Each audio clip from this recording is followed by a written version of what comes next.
Welcome back to another episode of That's Business. Today's guest is a 24-year-old owner and founder of SJL Creations LC. Ever since Sam was a child, she always found an interest in fine arts. In 2017, she rekindled that fire and started creating more crafts. In 2019, she rebranded her business, formerly known as Sam's Jars and Letters, to create SJL Creations LC. This new venture of painting and creating has helped relieve her from anxiety and depression. She created her clothing line, Haus of Imani, in 2022, which is inspired by her acrylic pour paintings. Her collections are influenced by her fluid images. She yields each project with zest, fondness, and poise. Sam believes that there is art in everything that we see in the world, and we should encourage everyone to embrace their creativity from childhood to adulthood. Sam, thank you so much for being a guest. You have so many interesting pieces of you. Before we dive into what you're doing now, throw it back to childhood. What did you want to be when you grew up? And walk me through what your childhood was like. Okay, so what I wanted to be when I grew up, at first it was like an astronaut. I love that. I really was into science and like bugs and like mixing things together and just a science geek. But then it changed. Then I realized like I'm going to space. You know, it's no gravity. And then I guess like the fear came in. So then I'm like, I'm going to change what I think I'm going to be. I feel like it's, and I don't want to say like the left brain, right brain, because there's a lot of creativity in liking science and all. But do you remember the moment where you're like, oh, I'm actually this creative individual? Or was it a pivotal moment or just something that kind of gradually came to you? I think it was always there because when I was a kid, my parents will always get me like these big art workbooks and just art coloring books. It was like that one. It was like in like I want to say a black plastic fold up thing. Yes. I know exactly what you're talking about. Mm-hmm. Of like different themes. So I was art crazy. I definitely was a kid that paint on the wall. I got in trouble. Yeah, definitely. I love that.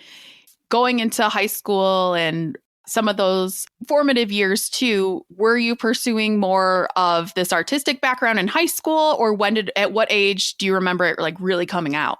I think it really came out actually when I graduated high school because I went to Southfield Public Schools, and yes, we had options to take art, but it was not like a requirement.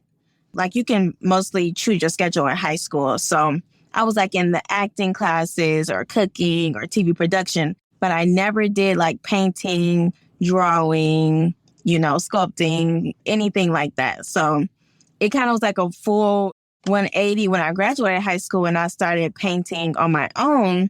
And I'm like, why didn't I do this in high school? I feel like it's always later. I always think of that of like in my 20s or even after high school. I'm like, why didn't I think to do this while I was there? It's like I'm more fascinating with topics I do now than the classes I had in high school. So I feel that to my core. So I am a huge proponent of mental health, and I love that you found this outlet. So walk us through going through college and figuring out that this is the route you wanted to go, and how did you find that this was a good outlet for you to treat your depression and anxiety as someone who also has depression and anxiety?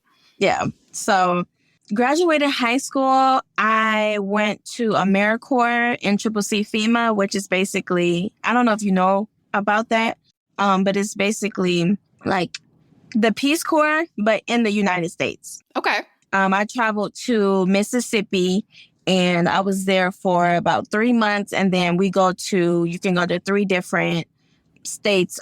So I was completely on the other side of everything. I was more so on the ground. Like we did like sandbagging for communities that flooded. It was more so community service based because when I graduated, I'm like, I don't really want to go to college right now. No. Like, I'm not ready for that. I graduated when I was 17. So I'm like, it's not time. It's not time. Nope. So I took, that year off after graduating to do the AmeriCorps and help communities. I went to Mississippi and then Denton, Texas, and I was actually there and Denton, Texas throughout the whole program. So during the program, I'm like, I love helping people, but I'm not, boots to the ground, sent like a frontline worker, Yes. and thank God for the people who are, props to them. But that just wasn't my way of how I wanted to give back to the community. So I started researching other things I can do, other, passions that I have or that I always had. And then I'm just like, let's just create. Let's create. That's was something that made me happy, because in that time I had to figure out, okay, what makes Samaiyah happy? And then whatever makes me happy, I can pass that along. But if I'm not happy doing this, how can I pass that along? You're passing along different emotions when you really want to be, positive. Right. So Absolutely. I answered the question. Yes. Hey, we talk in circles on this podcast, so there's no right or wrong to Okay. it. So I'm thrilled with it. Amazing. Now, having that first business of Sam's Jars and Letters. So tell me, what was the idea behind it and what was that business? Okay. So what was that business? I don't even know how I got started. I just one day, I think I just had a bunch of mason jars and I said, I'm going to paint them. I'm going to paint them. Why not? Why not, So I just started painting mason jars. I used to do, holiday themed jars. So if it was St. Patrick's Day, I would have a shamrock, or I'd do like a rainbow, Valentine's Day hearts. Christmas, I used to do like Christmas trees. It was actually really fun. And then the letters, I would do picture collages. And actually, the picture collages, I made those for my family before I went to AmeriCorps. Because I knew I was going to be gone. It's a 9-month program. I knew I was going to be gone for a long time. And I'm like, I want to give them something to, remind them of me. And then they were like, you should sell these. Like, what are you doing? So I was like, okay. So that's pretty much was SJL. Well, Sam's Jars and Letters first. And then the rebrand. And that's so awesome having supportive family and friends, because I feel like my journey was kind of 50-50 of starting my own business and this podcast and all. So I love, love, love when people have supportive families, or they're the ones that come up with the thought of like, hey, you should do it and push yourself to do it. So that's awesome. Now, with this rebrand, how did you kind of refocus yourself, your products, your business, what you're focusing on to make it kind of under this umbrella of a more creative company? What made me kind of switch gears with the SJL rebrand was I wanted to do something on a larger scale. Because I feel like throughout, years of business, you always want to keep elevating. You want to keep growing. You want to keep doing something bigger and better. So I'm looking up different styles of art. I actually went to art school for a couple of semesters. Love it. Yeah. And I'm like, I hate this. And it ain't it. It was online. So it was a different, feel. So I'm just exploring different things of how to, do something bigger on a larger scale. And I come across acrylic pouring on YouTube. And I'm like, this looks easy. So I tried it out. I loved it. And then I just kept doing it. And then, that snowballed into where we are today. I love watching the pour videos for acrylic painting. Are one of my favorite TikToks to watch in the world. So when we met, I was like, oh, yes, I love watching them because they are just so fascinating. I'm like, how did you even do that? That's so cool. So love what you do. Yeah. But with the acrylic painting, and for those of you that don't know, go to Sam's website in the show notes, because I was like, how did this transition into clothing? But you make some beautiful pieces. So going through and seeing your website and your Instagram, I'm like, oh, wait, this actually makes a ton of sense. How did you come up with that idea? Because it's completely different mediums, I feel. And just like, I would have never thought that. Mm-hmm. When I was making the paintings, a couple of people would come up to me and say, this needs to be on a shirt. I would totally get this on a shirt.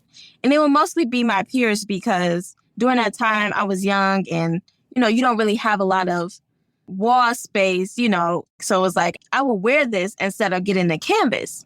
So that put things in perspective. And then I'm like, I don't know how I'm going to do this. I'm not a graphic designer. Those were my thoughts. So one day I just said, you know what? Let's do it. Let's do it. Let's figure it out. So I love YouTube. Okay. I love YouTube. Absolutely. I learned so much. Yes. You can learn how to build your own house and a car. You can. Yes. So I went on there and I said, how can I transfer my paintings to clothing?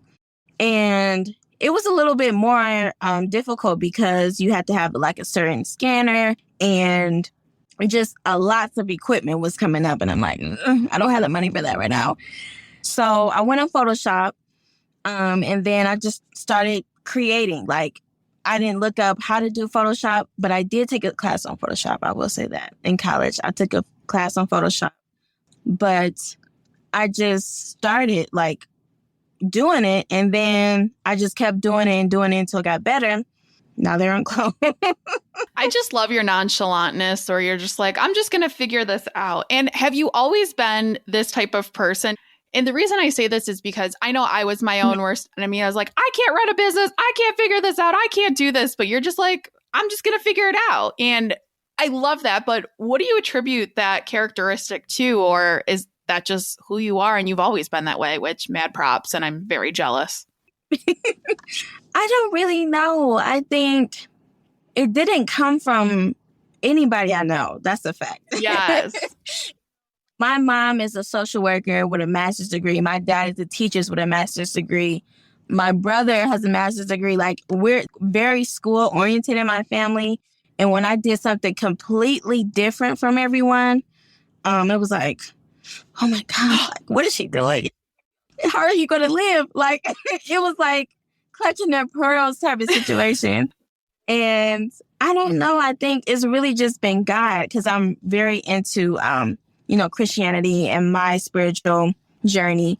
So I really just feel like God has been doing this for me, honestly, because if it was up to, the humans, I probably would not. The humans.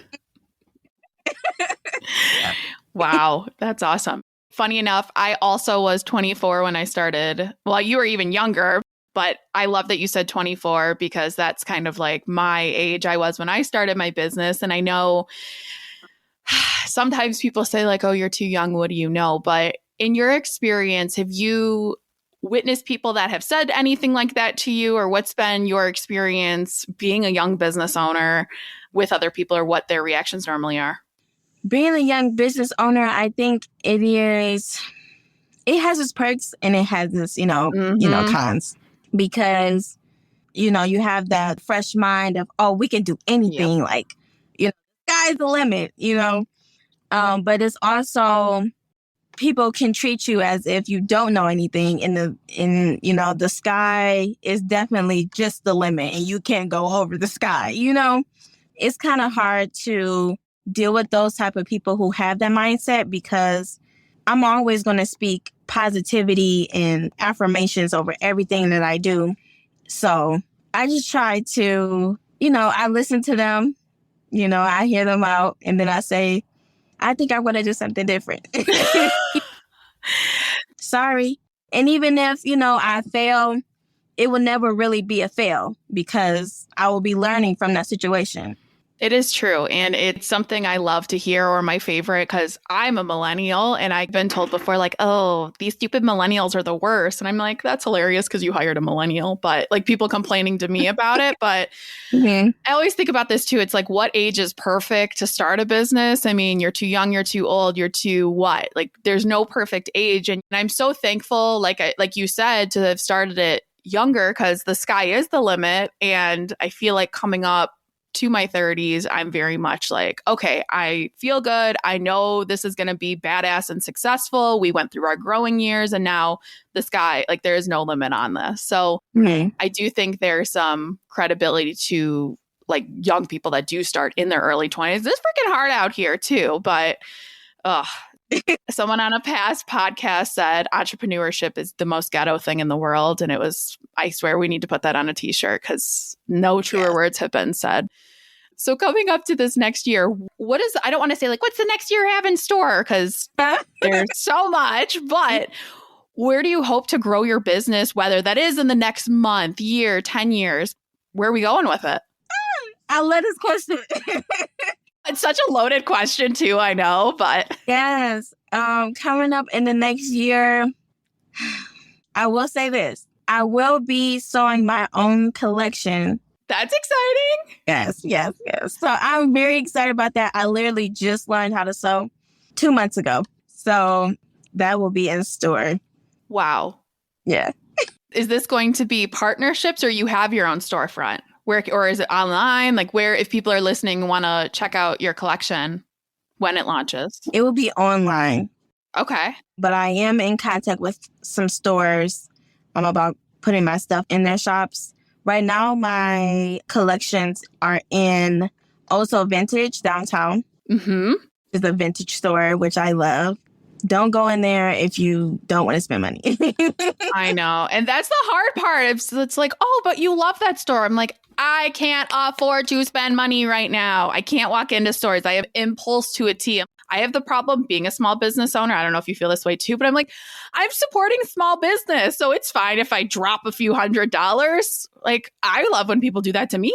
I love that. So I want to return that favor, but it's like, can you really return that favor? Like, just wait, Angela. Just wait till you have that money to do it.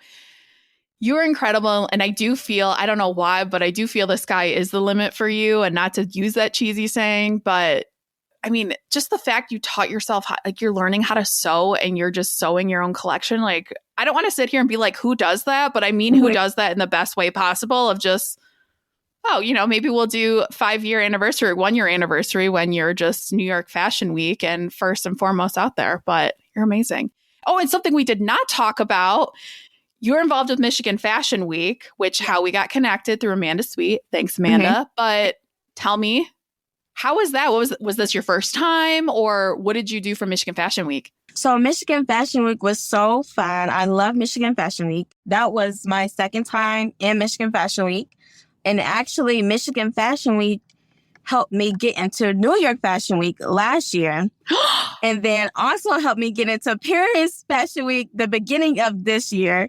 I'm sorry. I take back what I said when you're in it, that you are already in it. Holy shit. Excuse my language, but it's okay. Why are we not talking about that?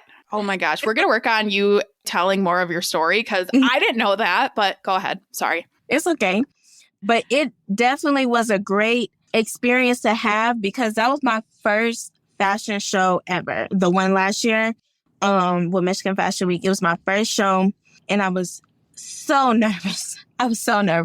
It's different when you're walking the runway, like you have your pieces going down, than like you're at an art show. Like it's a different feeling. And I didn't think I would feel that way, but I definitely was afraid. I had like 23 models and I was just like, oh my God, like what is going on? Okay. And then how'd you get into New York Fashion Week? What's that been like? And then you said Paris you already did or you're set to do? I did in February. Okay. So walk us through the story of first you got the opportunity for New York and then Paris. Okay. So when I got the opportunity for New York, it was with the Model Experience. And they have different shows around United States. But it was very fun. I met people all over the United States. They actually pick your models for you. And I actually am still actively talking to some of the models that were in the show. We created like this really big group chat and it was like fun to like get to know everyone and just experience something new for everybody. I don't think anyone was in the New York Fashion Week before that one, like my models were. So it was experience for everyone. And we had a great time. Actually, one of the models bought the piece that he was wearing on the runway. Wow. Yes. So I was like, oh my gosh, that was crazy. And then Paris Fashion Week. I went to Paris Fashion Week and that was my first time going to Paris. We're really going anywhere over there. anywhere in Europe. That was my first time. Wow. My mom went with me, and my best friend, Michaela, she's also a model. I was also scared. I was also a little afraid, but I kind of always knew I was going to go to Paris because I feel like after New York, like, you have to go to Paris. Like, it only gets better. So I'm like, I have to go to Paris. My auntie helped me with the collection. She's actually my mentor, Ashley Harvey. Oh, amazing. Yeah, she's a fashion designer herself. So she helped me with my collection. I had about 10 models. Some of them did not speak English. How was that experience? It was wild because I'm like, hi, my name is Samaiyah. I'm the owner of Haus of Imani, and they're looking at me like,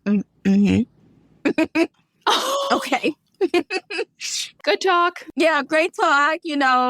Are you this small? Like, what size? Right. What shoe size? Like, I'm like, okay.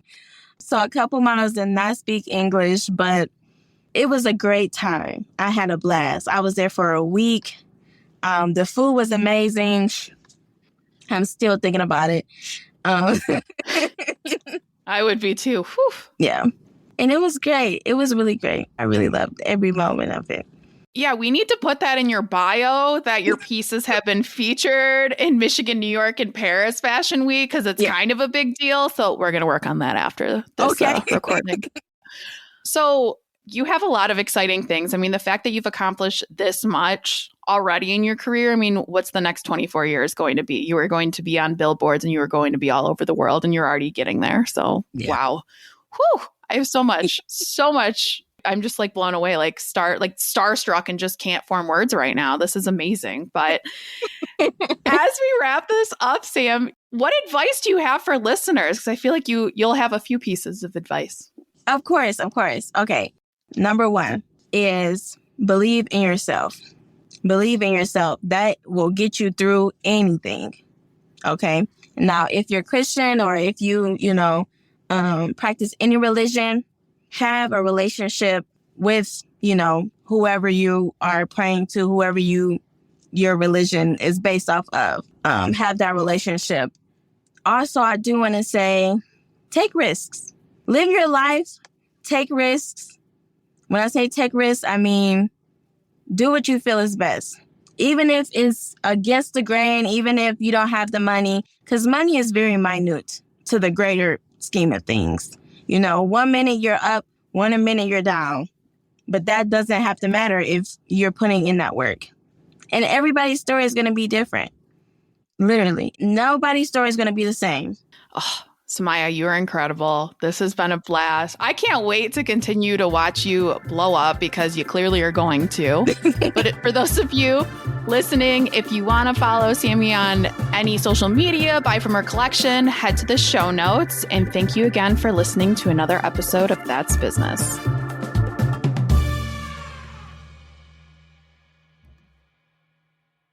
If you're looking for a career change and you're not sure where to start, the Resume Rescue can help. Sure, there's no such thing as the perfect fit for everyone, but here at the Resume Rescue, we're on a mission to find the perfect solution for you.